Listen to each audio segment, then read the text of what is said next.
प्रिय सब्सक्राइबर बंधुओं, भीकाराम डेंडान चैनल पर आपका हार्दिक अभिनंदन एवं स्वागत है।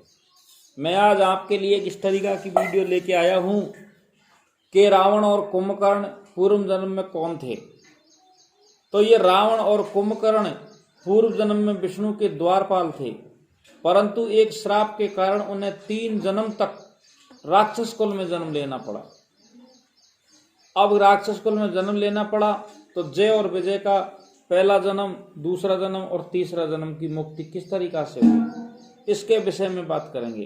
तो चलिए दोस्तों, एक बार ब्रह्मा जी के मानस पुत्र सनकादिक ऋषि सनक, सननंदन, सनातन और सनत कुमार, ये चारों ऋषि घूमते घूमते घूमते घूमते वैकुंठ लोक में आ जाते हैं।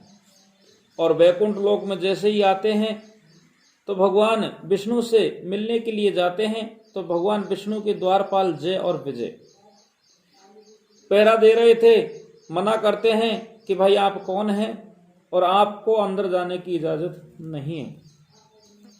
ऋषि इस बात को सुनते हैं तो द्वारपालों से कहते हैं कि हम भगवान विष्णु से मिलना चाहते हैं और हमें भीतर जाने से मना मत करो। उनके इस प्रकार मना करने पर सनकादिक ऋषियों ने कहा, अरे मूर्खो, हम तो भगवान विष्णु के परम भक्त हैं, हमारी गति तीनों लोकों में कहीं नहीं रुकती, हम देवादि देव के दर्शन करना चाहते हैं, तुम हमें उनके दर्शनों से क्यों रोकते हो? तुम लोग तो भगवान की सेवा में रहते हो, तुम्हें तो उनके समान ही समदर्शी होना चाहिए। भगवान का स्वभाव परम शांतिमय है, तुम्हारा स्वभाव भी वैसा ही होना चाहिए। हमें भगवान विष्णु के दर्शन के लिए जाने दो। सनकादिक ऋषि इस तरीका से काफी निवेदन करते हैं, लेकिन जय और विजय उन्हें अंदर नहीं जाने देते हैं, बार बार रोकते हैं। जय और विजय जब बार बार रोकते हैं तो सनकादिक ऋषि क्रोधित हो जाते हैं और गुस्सा करके कहते हैं कि भगवान विष्णु के समीप रहने वाले व्यक्ति तो भगवान विष्णु के समान ही समदर्शी होना चाहिए। और वैकुंठ लोक में अभिमानियों का क्या काम? आपके तो अभिमान आ चुका है, अहंकार आ चुका है। तुम्हारा निवास स्थान यहाँ पे नहीं है, तुम्हारा निवास स्थान तो मृतलोक में है। इसलिए हम तुम्हें श्राप देते हैं कि तुम जाओ और जाकर के तुम्हारे पाप कर्मों को भुगतो, पाप योनियों में पड़ो, इसका फल पाओ।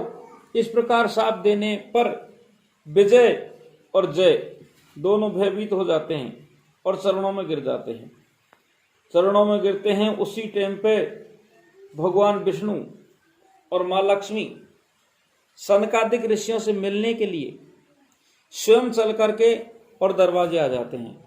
भगवान विष्णु स्वयं लक्ष्मी जी के साथ में आकर के अपने पार्षदों के साथ स्वागत के लिए पधारे और सारी बात पूछने लगे।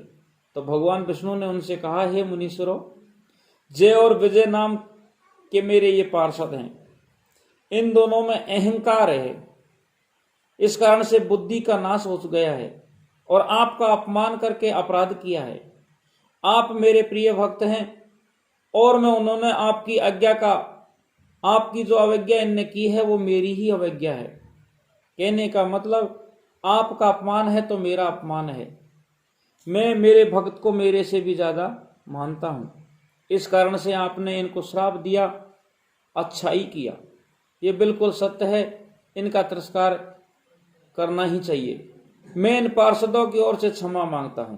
अब विष्णु भगवान कहता है कि मेरे दोनों द्वारपालों की तरफ से क्षमा मांगता हूं और सेवकों का अपराध होने पर संसार का स्वामी हूं, लेकिन मैं यही सोचता हूं कि मेरे सेवक का अपराध हो गया तो मेरा ही अपराध हो गया।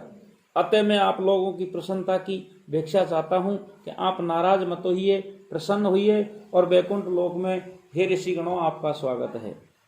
इस प्रकार भगवान विष्णु मधुर भाषा में वचन बोलते हैं तो चारों ऋषि सनकादिक ऋषि ब्रह्मा के मानस पुत्र बड़े ही प्रसन्न हो जाते हैं और क्रोध को शांत करते हैं तत्काल और भगवान विष्णु के दर्शन करते हैं और बड़े प्यार से बतलाते हैं।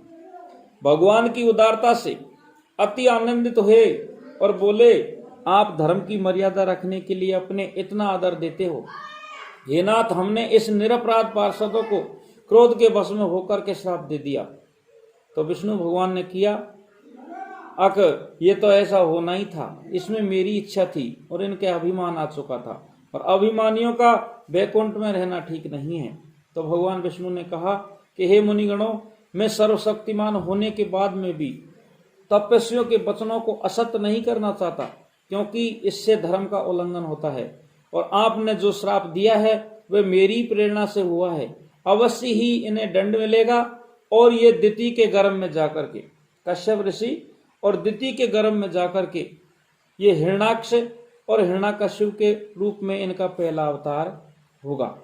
तो देखिए बंधुओं, अब जय और विजयों को श्राप मिल जाता है सनकादिक ऋषियों का, और इनका पहला जन्म कश्यप ऋषि और दिति के गर्भ से हिरण्यकश्यप और हिरण्याक्ष का होता है।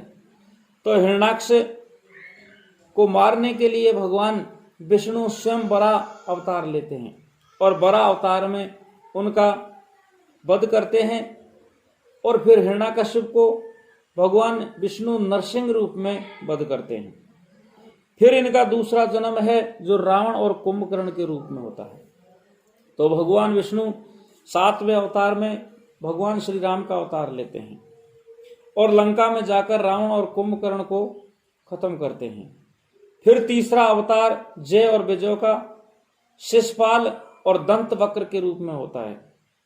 तो द्वापर युग आता है, तो द्वापर युग में भगवान विष्णु हैं जो कृष्ण का अवतार लेते हैं और शिशुपाल और दंत वक्र का वध करते हैं, और जब 3 जन्म तक ये राक्षस कुल में रहते हैं, इसके बाद में इनको मोक्ष की प्राप्ति होती है, और फिर वापस वैकुंठ को चले जाते हैं।